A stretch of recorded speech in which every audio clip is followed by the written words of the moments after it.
ہر بندے کی تمنا ہوتی ہے کہ وہ پرسکون زندگی گزارے، کہ اس کو زندگی میں سکون ملے۔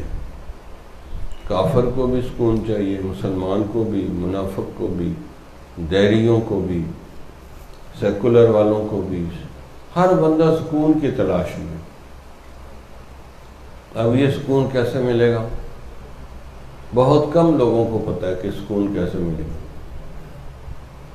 حتیٰ کہ جن چیزوں سے بے سکونی پیدا ہوتی ہے وہ عمل کرتے ہیں، روز لنگوٹا کس کے نئے نئے کام کرتے ہیں لیکن پھر بے سکون رہتے ہیں۔ بھئی سب سے زیادہ اللہ تعالیٰ نے بتایا سکون ہوتا ہے، اللہ نے کہا میں نے اپنے نام میں سکون رکھا ہے، الا بذکر اللہ تطمئن القلوب، خبردار اللہ کے ذکر سے دلوں کو سکون ملے گا۔ اور ذکر کی تعداد اللہ نے بتائی کہ کتنا ذکر کرو تو سکون ملے گا۔ یا ایھا الذین آمنوا اذکروا اللہ ذکرا کثیرا، ذکر کثیر کرو گے تو سکون ملے گا۔ نماز 5 دفعہ پڑھنی ہے، زندگی میں 1 دفعہ حج کرنا ہے، ہر سال 1 مہینہ روزے رکھنے ہیں، لیکن جب ذکر کی باری آئی اللہ نے کہا کہ کثرت سے کرو، ہر وقت کرو۔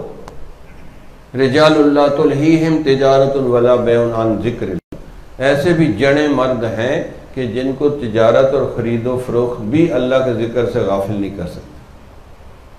تو ایک سکون حاصل کرنے کا سب سے بڑا ذریعہ ہے کہ ذکر کی کثرت کریں۔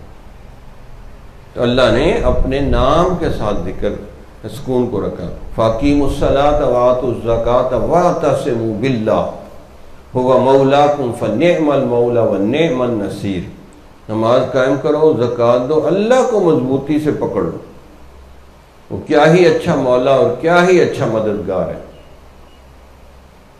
تو اس لیے ایک آیت میں پتہ نہیں کتنی آیات میں اللہ نے حکم دیا کہ کثرت سے یاد کرو۔ فَإِذَا قَضَيْتُمُ الصَّلَاةَ فَاذْكُرُوا اللَّهَ قِيَامًا وَقُعُودًا وَعَلَىٰ جُنُوبِكُمْ، جب نماز پوری کر لو تو چھٹی نہیں ہے، اب کھڑے بیٹھے لیٹے ہر وقت اللہ کو یاد کرو۔ کس سے مانگے کہاں جائیں، کس سے کہیں